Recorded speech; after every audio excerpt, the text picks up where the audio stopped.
Nigerian chef Hilda Bachi smashes Guinness World Record for longest individual cooking time. You know, it's not easy. It's not Nigerian record. It's not African record. We are talking about world record. Sheon Kuti surrenders to Lagos State Police Command after alleged assault of a police officer.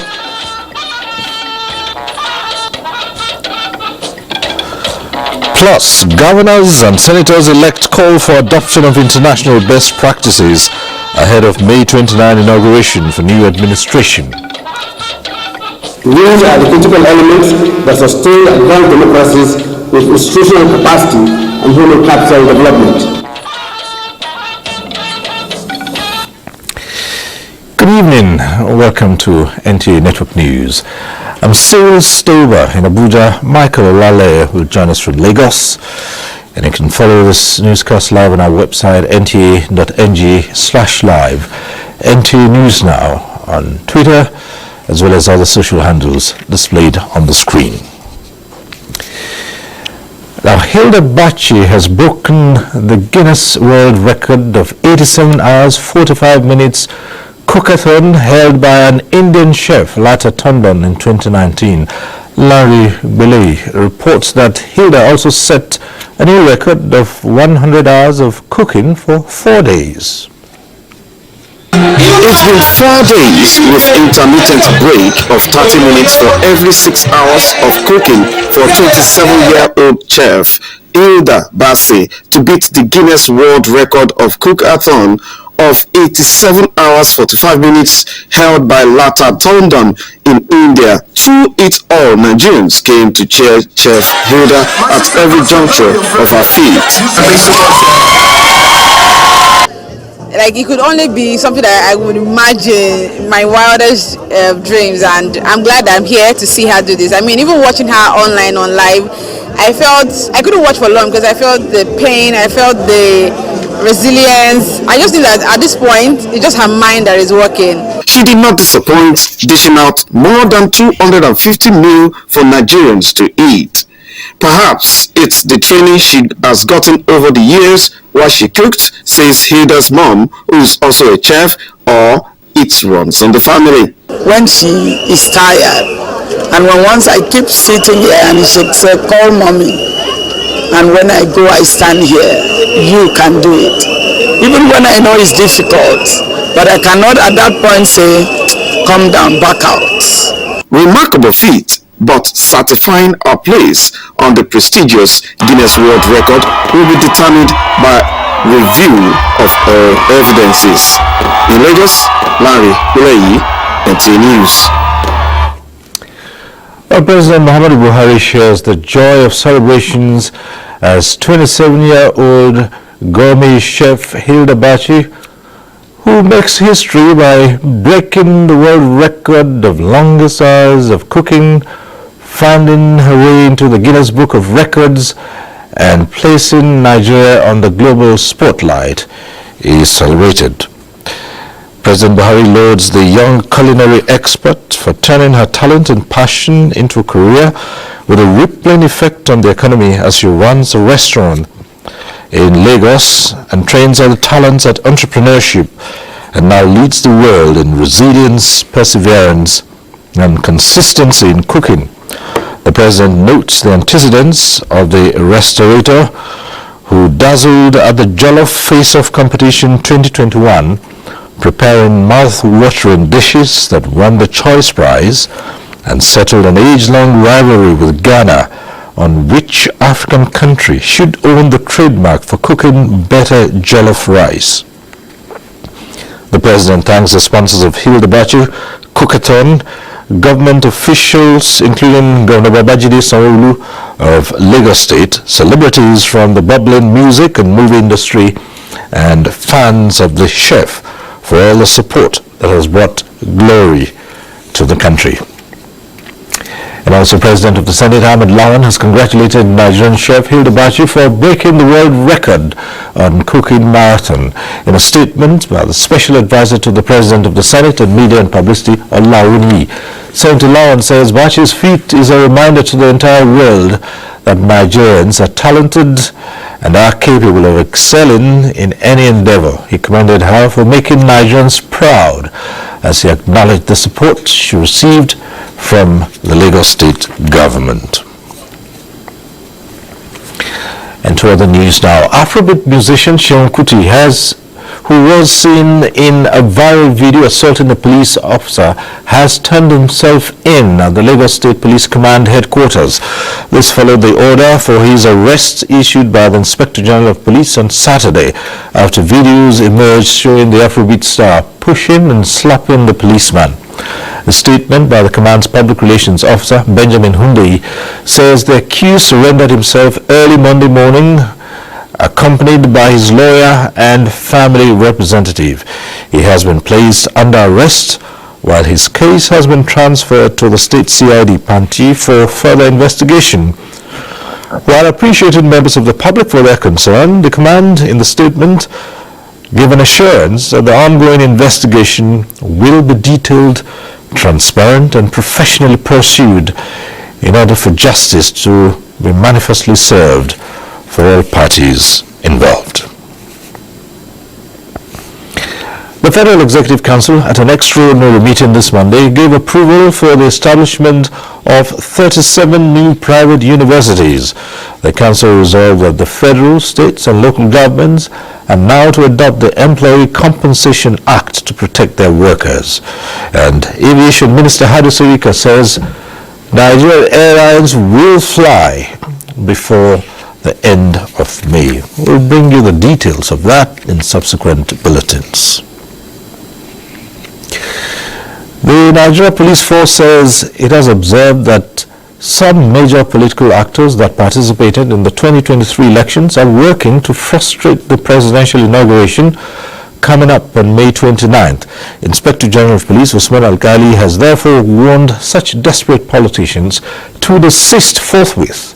Francis Form reports that the IGP gave the warning at a media briefing in Abuja. It is a briefing by the top brass of the force to address some critical security issues that dominated the internal security space with potentials of threatening the democratic order. Having closely monitored the activities of some political elites as well as other elements who have formed themselves into unpatriotic brands whose only motive is to subvert the national security interest. The inauguration ceremonies at all the national and state levels of government are a critical constitutional requirement for the sustenance of our political order as a nation, and the Nigerian police is duty and legally bound to defend our democratic heritage and closely police the constitutional processes. IGP Usman Alkali advises desperate elements who engage in criminal acts to be ready to face the full force of the nation's security apparatus. Anybody that stands in the way will be identified, promptly isolated and brought to deserve justice in the overriding interests of our national security and stable political order. The international community is similarly encouraged not to be swayed by the ill-informed action of unpatriotic political actors who may be creating false and direct plague through the social media. The Nigeria Police Force, IGP Alkali notes, is collaborating with other sister agencies to defend democracy, keep the internal security order stable, and optimally deploy the common unique assets towards guaranteeing the successful conduct of the presidential inauguration ceremony. Francis from NTA News. Journalists have been advised to be agents of national integration, especially at this post-election period. Speakers gave the advice at a dialogue on fake news, focusing on balancing the ethics and patriotism organized by the Coalition for Good Governance and Economic Justice in Africa. The significance of the press as a watchdog of society has helped to reverse the erroneous assumption that a democratic state runs solely on the trinity of the executive, the legislature, and the judiciary. We have two aspects now confronting the media: asymmetry of the media. One side, like you all here, are actually doing exactly the institutionalized form of journalism, truth-seeking, fact-checking, and all that. What about the asymmetry? What about the underground media, the social media? They are not accountable to anything. All of us living in Nigeria have seen how fake news has actually interfered in our democracy, in our way of life, and all that. The gathering is a reminder of journalists' stabilizing role in nation building and a needed devotion to the country without discounting the ethics of the profession. The Nigeria Governors Forum is leveraging international best practices to steer the affairs of governance at sub-national level through a commitment to growing and expanding the scope of the economy and delivering essential services. This came to the fore during the 2023 NGF induction for new and returning governors. Abuja reports. 36 state governors on board, running different ways to either complete or begin a fresh tenure of 8 or 4 years. In between is the desire to perform and requisite knowledge to properly govern the vast economic and political space is sacrosanct, and induction such as this becomes inevitable. The biggest area that requires improvement is going to be on the area of internal revenue. A lot of security matters are concerned to us. We are going to work very strictly on that. There is going to be a lot of concern that we are going to have also when it comes to employment generation and the empowerment of the youth. It's for all of us to know that we have roles to play, and sometimes, some of those roles could be jointly shared. We're the same coin, we're just two different sides of a coin, right? And everybody must know what they're bringing to the table. I know that a lot of new innovation is also needed in terms of education, and we're going to do much there, basically in the area of technical and vocational education. Nigeria Governors Forum and other strategic development partners say best global practices must be upheld with collective desire to fight corruption to a standstill. We need to strengthen our institutions to perform and ensure sustainability in the provision of democratic dividends. These are the critical elements that sustain advanced democracies with institutional capacity and human capital development. It's no coincidence that one of the largest Nigerian diaspora communities in the world is right here in New York City. We are dependent on your partnership as we work towards a global economic recovery. Nigeria's two giant figures on the global stage and other captains of industry pushed for homegrown solutions in managing economic risk, climate change, poverty, and unemployment. You need to demonstrate to Nigerians that they are equally loved, that they can settle and do business in any part of the country without fear.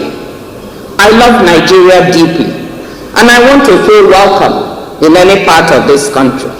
All of this affects what I see as a bottom line for politicians: social cohesion. When we fail to deliver for people and their rights, their futures, we erode their faith in power, in politics, and in the state. President Muhammadu Buhari says selfless and patriotic leadership in the task of nation building is required to achieve economic resilience, attract direct foreign investment, and put the country in the right trajectory. The role of the subnationals is critical in our social employment development as a nation. The opportunity to the people gives you the privilege to have an instant pulse on the needs and challenges, and yours is to devise creative as well as judicious ways of addressing the myriad of issues that confront them daily. The team Governing for Impact, Building Subnational Governance intends to further deepen the orientation of new and returning governors for national growth and prosperity. In Abuja, Abubakar Akwanga, NTA News. Well, members-elect of the National Assembly have been reminded that oversight of other arms of government remains a critical function of the legislature. This was at the second batch of their induction retreat. Ignatius Nko reports. The last 1 week has been a period of tutoring and learning for the first batch of senators and House of Representatives members-elect. Monday, 15th of May 2023, the second batch commenced with explanations on the powers and functions of the legislature. It was an enlightenment session, especially for the newcomers to the National Assembly. Power to make laws for the Federation or any part of the Federation for maintenance and steering of public safety. That as long as the institution of Nigeria's legislature is concerned, these are two equal chambers. The philosophical cornerstone behind this training is to broaden the horizon of members and senators elect with a view to exposing them to the nuances and nitty-gritty of legislation. Part of the reasons why we moved from a parliamentary system to a presidential system is to have serious separation of powers. So both executive and the legislature, they are going to put in their best for a better Nigeria. The National Assembly members-elect were reminded that separation of powers with effective checks and balances does not imply antagonism. And we are so excited, we are really enlightened about what we are expecting in the 10th Assembly. For those of us that have been there to refresh our mind on what is expected of us, what we should do. One of the resource persons, Dr. Ishaya Habu, emphasized the essence of research and consultations by legislators. Budget expert provide objective analysis of the budget and other information. We will be able to ensure that we give a better direction to the policy making of Nigeria. So a good National Assembly means a good nation. A bad National Assembly, a bad nation. A corrupt National Assembly, a corrupt nation. The session highlighted topical parliamentary issues, legislative-executive relations and parliamentary immunities, privileges and code of conduct for members. Ignatius Nko, NTA News. Well, the contest for the principal offices of the 10th National Assembly has continued to attract attention of APC supporters. Concerned Progressive Women for Good Governance and Sustainable Development in Nigeria at a media briefing stated their choice of leadership for the would-be 10th Senate. Salihu Gwanara reports. The Women Support Group prides itself as one that is concerned about sustaining the progress made in the change and next level mantra of the APC-led government. And as the nation counts down to another transition, the group is anxious for a cordial relationship among the critical arms of government. We cannot talk about renewed hope without talking about good governance, without talking about security, without talking about the protection of women and girls in Nigeria.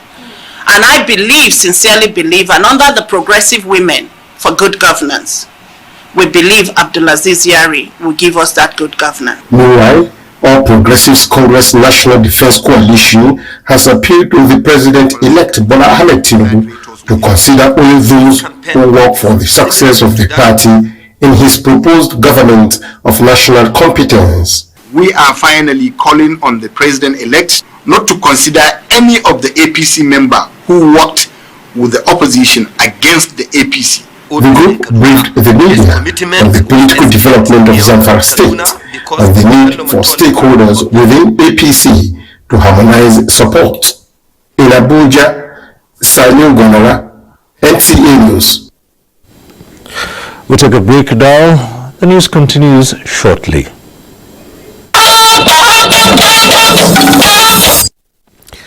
Thanks for staying with us. The Association of Parents and Guardians of Nigerian Students in Sudan sends a message of gratitude to the federal government for the successful evacuation of Nigerians from Sudan. In a letter signed by the Secretary of the Association, Asma'u Yarima Mohammed, also appreciates the efforts of the Ministry of Foreign Affairs, that of the Humanitarian Affairs, Disaster Management and Social Development for their efforts in the evacuation exercise. The parents and guardians also recognized the role played by the National Emergency Management Agency, Refugee Commission, as well as Nigerians in Diaspora Commission in ensuring that their children returned home safely. All the airlines that participated in the evacuation were also appreciated by the association. The Federal Government Interministerial Committee on Sudan Evacuation has in the meantime closed the Situation Room created for monitoring the plight and situation of Nigerians in the war-torn country.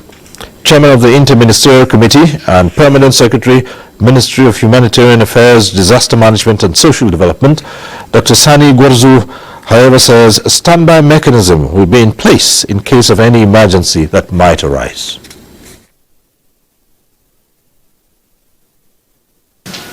We have also sent wards across other border towns.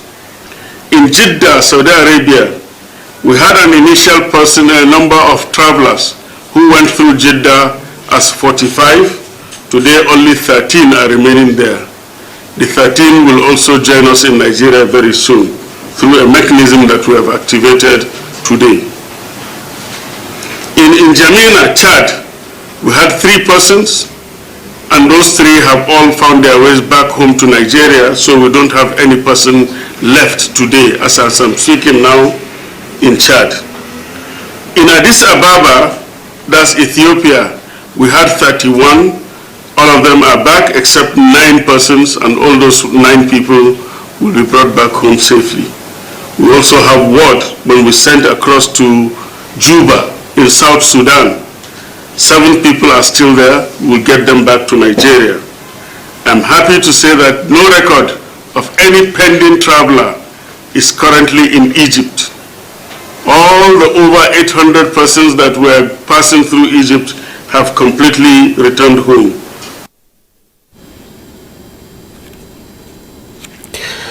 The Chief of Staff to the President, Professor Ibrahim Gambari, has given credit to the Kebbi State government for the revolutionary role it played in scaling up rice production in Nigeria. This was at the Emir of Gwandu's Palace in Bedouin Kebbi. Usman Abdullahi reports. Professor Ibrahim Gambari said Kebbi State has not only carved out a name for itself in rice production but also encouraged other states like Lagos to key into rice production. He said it has also contributed to the success of President Muhammadu Buhari's agricultural reforms. Towards the end of the administration, support and the prayers, and also to make the point that the elections are over. And we should now be in the process of building support and environment for the incoming administration so that they will build on the positive record of President Muhammadu Buhari. The Emir of Gwandu, Alhaji Muhammadu Ilyasu Bashir, responding, acknowledged the effort of President Buhari towards improving the country's economy, fighting corruption and insurgents. We appreciate the visit. We thank the Almighty and appreciate Mr. President's effort in the country. The Chief of Staff later went into private meeting with Governor Atiku Bagudu. In Birnin Kebbi, Usman Abdullahi Shehu, NTA News. Nigeria is upscaling the operations of its defense advisors and attaches in foreign countries through enhanced public sector accounting to ensure effective management of resources. This is the focus of the 2023 Deputy Defense Advisors and Attaches Conference holding at the Defense Intelligence Agency in Abuja. Defense correspondent Ismail Musa reports. Nigeria operates 25 defense sections in 24 countries to provide timely and accurate defense-related intelligence that will enhance policy formulations and strategies for national security and defense. You are all Nigeria's ambassadors abroad, and this must be reflected in your courage and conduct. Anything short of that will not be acceptable. You must ensure you remain focused on your mandates by giving the right advice and higher level of cooperation to your defense advisors and attaches for the agency to continue to benefit from the purpose for which you are deployed outside the country. The convergence of these deputy finance defense advisors and attaches is to further develop their capacities in emerging public sector accounting in Nigeria to align with the federal government's directives and the mandate of the defense intelligence. Public sector finance plays a critical role in ensuring transparency, accountability, and effective financial management in government organizations. Based on the critical roles you play as finance attaches, it is pertinent that you stay at the forefront in this vital area. The annual conference was last held in 2013.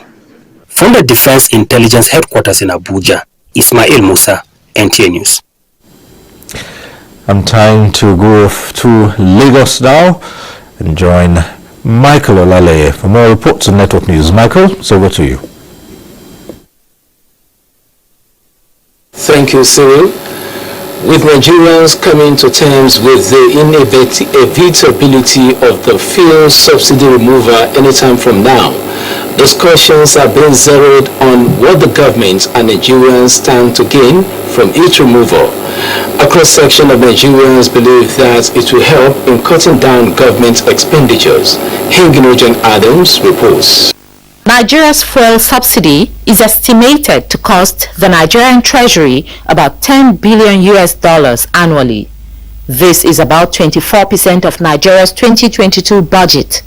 There are concerns that the removal of the subsidy will impose even further hardships on Nigerians through increase in fuel and transportation fares, which will also affect general cost of living.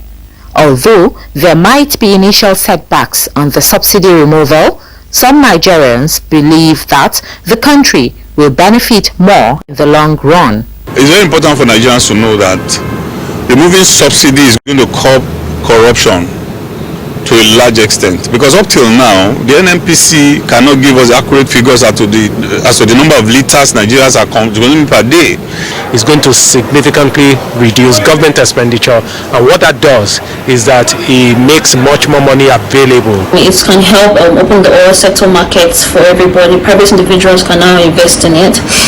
This will also bring about competition at the markets, which at the end of the day we can have a lower fuel price. Do away with it so that we clearly face what is our challenges, and government can use that fund to face infrastructural development, which at the moment is in deficit within our system. While the government has given assurances and practical measures to cushion the effects of subsidy removal, there are those who strongly believe that more needs to be done in sensitizing the citizenry on the gains of its removal and encourage them to look at the bigger picture. In Lagos, Hinginu John Adams, NTA News.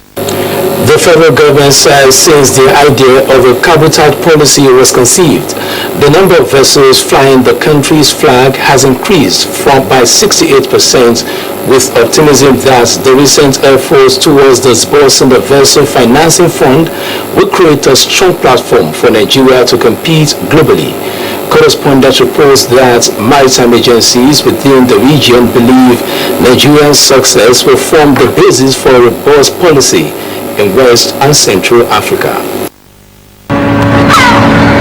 Since the Coastal and Inland Shipping Act of 2003 made provision for the Cabotage Vessel Financing Fund (CVFF) to act as impetus towards the development of indigenous shipping capacity in Nigeria, attempts to disburse have met several brick walls, with the recent being an audit suspension order by the National Assembly. Beyond these, the interests of the West Africa sub-region, and by extension Central Africa, is how the policy as implemented by Nigeria can be the template guiding coastal and inland shipping venture in order not to lose regional control competition to foreigners. The Director General of NIMASA said the recent visit by Ghana Maritime Authority will help to reactivate this agenda, as both countries are positioned for crucial roles. So many years ago, we have been struggling to see the enactment of law within the region to ensure that nobody can lead cargo within the Gulf of Guinea region. Having Ghana as the chair of the program, Nigeria as the secretariat, I am sure of the implementation of the Regional Cabotage Act. The Abuja MOU is seen as an indication of strong regional cooperation that will help the continent compete favorably in the midst of cheap foreign labor. We are working towards a near coastal voyage code system where member states, the 22 member states in the Abuja MOU region, can have a regional cabotage regime where the indigenes of the region can easily walk and sail on vessels across the region. The need for periodic engagements to review performances, key players believe, will help to achieve a robust and competitive regional cabotage policy. Do not forget to follow this news broadcast live on our website at nta.ng/live and on our other social media handles displayed on your screen for updates. Time for some messages. The news continues shortly. Please stay.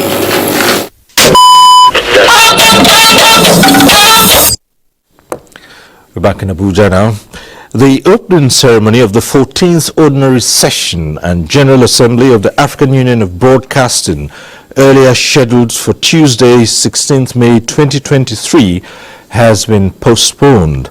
A statement signed by the Director General of the NTA, Salihu Abdulhamid Dembos, says the event will kick off on Wednesday, 17th May 2023, at the Ladi Kwali Hall, Abuja Continental Hotel, at 8:30 a.m. The statement regrets all inconveniences to invited guests. Business news now, and here is Benny Adams.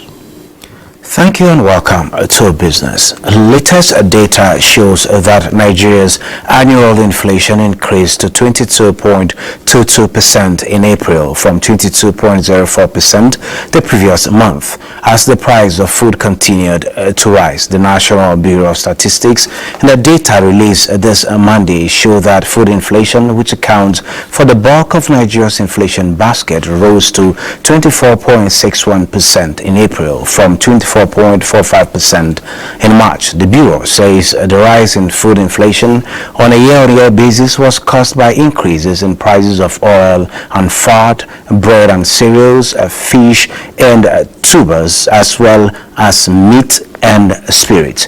Inflation from the figures shows that it remains elevated in the country, eroding savings and incomes and prompting the central bank to hike interest rates to the highest level in nearly 2 decades.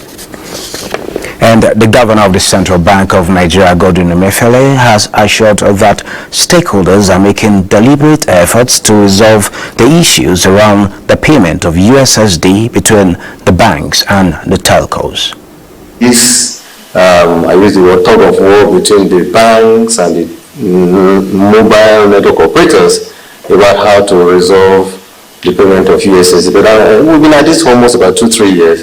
But I'm very certain that we are going to get to the end of it, because if we do not resolve the problem, the people who will suffer, like we say, when two elephants fight, it is the grass that suffer. Those that will suffer when this kind of disagreements go on will be those who are the users of banking services.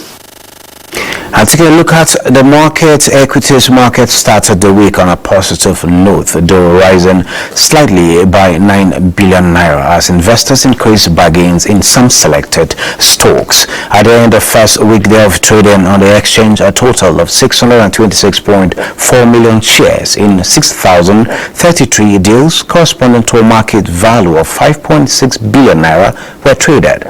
Compared with the previous trading day, Friday, May 12th, today's data shows 56% decline in volume, 49% decline in turnover, but 9% improvement in deals. The current market capitalization is 28.4 trillion naira. Transcorp Nigeria recorded the highest volume of traded shares, followed by Access Holdings and FBN Holdings.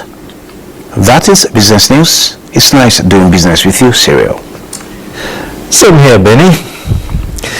Nigeria is increasing adoption and usage of financial services in priority demographics to address financial inclusion gaps through the National Financial Inclusion Strategy 2022.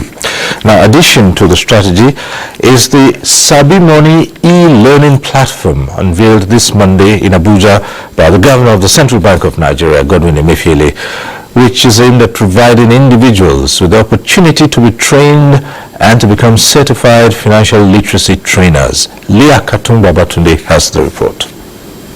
Penetration of financial literacy in Nigeria is still very low. Available data puts the figure at 64.1%, which is said to be connected with a shortage of skilled financial literacy trainers and limited channels for financial education. The National Financial Inclusion Strategy 2022 places high priority on financial and digital learning as a strategy for the creation of a conducive environment for serving or ensuring the inclusion of the most excluded group.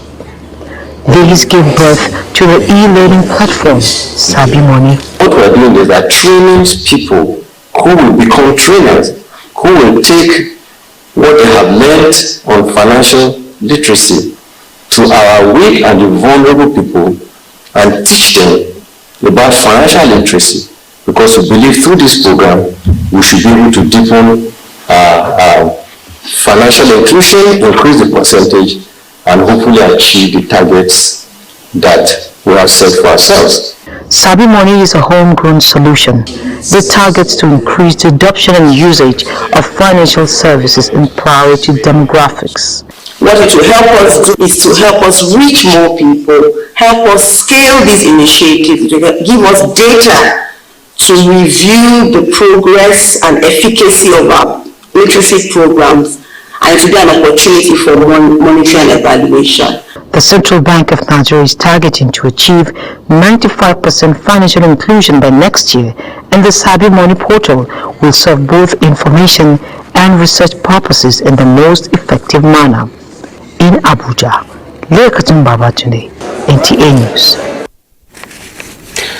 As some Nigerians look to the day the fuel subsidy regime will end, the Nigeria Extractive Industries Transparency Initiative, NEITI, has rolled out a 5-year strategic plan that will ensure the comprehensive implementation of the Petroleum Industry Act. Benny Adams was at the launch of the document in Abuja and now reports.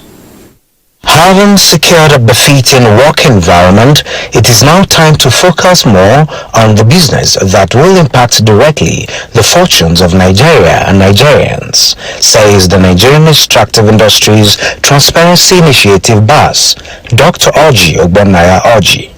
We are sad that currently the solid mineral contributes 1.8% to Nigeria's GDP. The agency says it is committed to ensuring the Petroleum Industry Act Implementation Committee continues its work and its report implemented.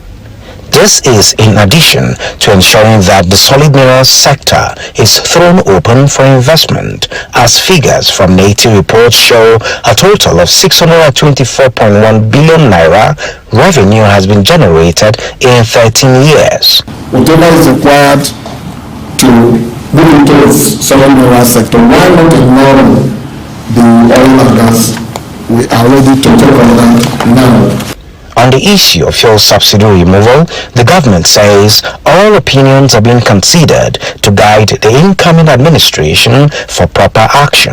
Over 13 trillion, that's about 74 billion, is documented to have been expended on the payment of subsidy between 2005 and 2021. Aside the periodic NEITI oil, gas and mining sectors report, the NEITI House is expected to, alongside development partners, continue the conversations and actions around reforms that will deliver impactful results to the nation's economy. In Abuja, Benny Adams, NTA News. And this again is a quick reminder that the opening ceremony of the 14th Ordinary Session and General Assembly of the African Union of Broadcasting, earlier scheduled for Tuesday, 16th May 2023, has been postponed. The event will now kick off on Wednesday, the 17th of May 2023, at the Ladi Kwali Hall of the Abuja Continental Hotel at 8:30 in the morning. A statement signed by the Director General of the NTA, Salihu Abdulhamid Dembos, regrets all inconveniences to invited guests. Now for another quick break, stay with us.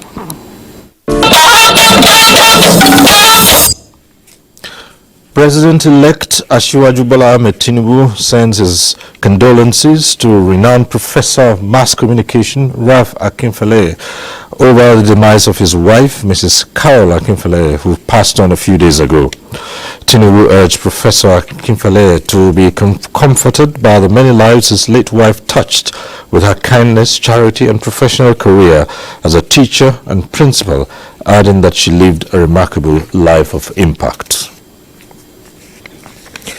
The death has been announced of Elder Joseph Imo Onyenu. He was aged 64. He will be buried on the 17th of May 2023 at his hometown, Okwemekuku, Owerri North Local Government Area of Imo State. And that concludes Network News Tonight. We thank you for watching. I'm Cyril Stober. Good night.